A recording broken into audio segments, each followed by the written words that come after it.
सर्वप्रथम आधुनिक भारत के निर्माता बाबा साहब डॉक्टर भीमराव अंबेडकर जी को मेरा कोटि कोटि नमन।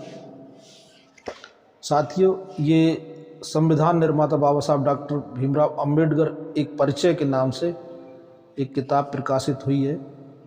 इसके जो लेखक हैं संतोष मूल निवासी, इनके द्वारा ये प्रकाशित हुई है, इनके द्वारा लिखी गई है। इसका पूरा श्रेय इन्हीं को जाता है। मैं तो केवल आपके सामने इस किताब के कुछ अंशों को रख रहा हूँ, तो कृपया ध्यान से सुने। तो बाबा साहब के जीवन की एक घटना का जिक्र करूँगा मैं, जिसमें उनके द्वारा हमारे देश के लिए जो काम किया गया है उस घटना का एक जिक्र करूँगा मैं, जिसके लिए उन्हें आधुनिक भारत के निर्माता के रूप में जाना जाता है। तो आइए साथियों, दूसरा विश्व युद्ध जारी था। सरकार का सारा ध्यान युद्ध जीतने के प्रयासों पर केंद्रित था।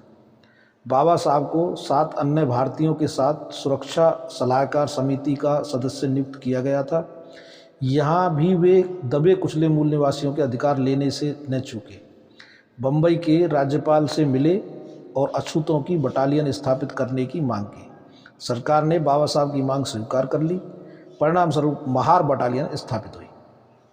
बाबा साहब अपनी योग्यता, परिश्रम व लगन के बल पर भारतीय परिवेश में एक हीरा बनकर चमक रहे थे। जून 1942 में भारत के वायसराय ने बाबा साहब को अपनी कार्यकारी काउंसिल में शामिल कर लिया और उन्हें लेबर विभाग का कार्यभार सौंप दिया। हिंदुओं द्वारा नीच और बनाए गए अछूतों में जन्म लेकर अपनी योग्यता और संघर्ष से वायसराय की कार्यकारी काउंसिल का सदस्य बन जाना भारत के इतिहास में एक अपूर्व घटना थी। बाबा साहब को देश भर के नेताओं व प्रशंसकों द्वारा बधाई के असंख्य संदेश मिलने लगे। उनके स्वागत में जनसभाएं आयोजित की जाने लगी। 18 जुलाई को नागपुर में लगभग 1 लाख लोगों ने बाबा साहब का स्वागत भी किया। इस जनसभा में बोलते हुए अपने भाषण के अंत में उन्होंने कहा कि मेरा आदेश आपको यह है कि आप पढ़ो, लिखो व संगठन पैदा करो। बाबा साहब का यह आदेश आज एक मूल निवासियों के आंदोलन का मूल मंत्र बन गया है। बाबा साहब 1946 तक वायसराय की कार्यकारी काउंसिल के लेबर मेंबर रहे। 1943 में दामोदर नदी में बाढ़ आई। बाढ़ ने भयंकर खतरा पैदा कर दिया। किनारे टूटकर बह गए। हवाई सेवाओं द्वारा राहत बचाव कार्य करना पड़ा। रेलें बंद करनी पड़ी। सैनिक व सरकारी माल की ढुलाई भी बंद करनी पड़ी। दूसरी ओर ऐसा भयंकर अकाल पड़ा कि अकेले बंगाल में 3 महीने में 40,000 व्यक्ति मारे गए। बाबा साहब यह देखकर चुप कैसे रहते। उन्होंने कहा कि पानी की अधिकता होना कोई बुराई नहीं, यदि उसका ठीक इस्तेमाल कर लिया जाए। उन्होंने बहुउद्देशीय बांधों की योजना तैयार की। उन्होंने प्रादेशिक सरकारों और रियासतों के प्रशंसकों को समझाया कि वे विकास के इन कार्यों में सहयोग दें और बाधाएं न डालें।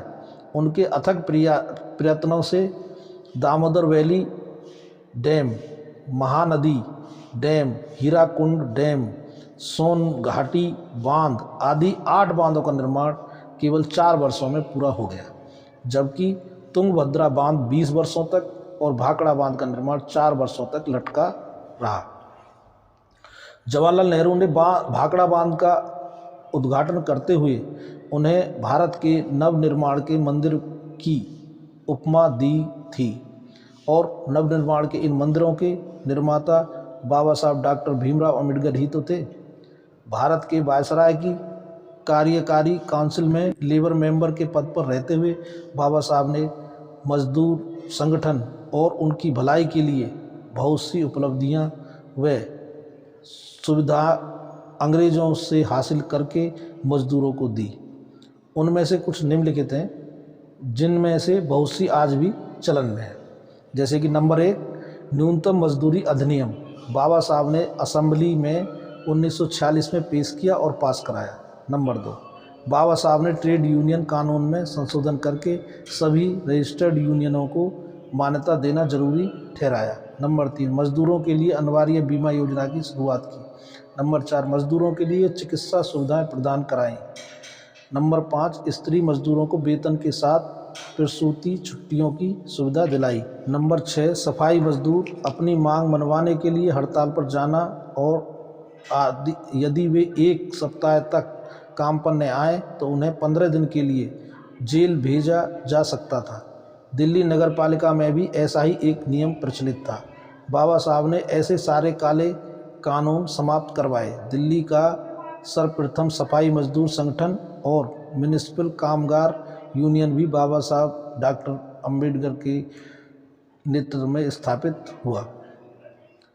काम करते हुए मजदूर को चोट लगने, अंग कटने या मृत्यु होने पर उचित मुआवजे का कानून भी बाबा साहब ने पास करवाया। नंबर 8, अपनी मांगें मनवाने के लिए हड़ताल करने के अधिकार को बाबा साहब ने उचित ठहराया।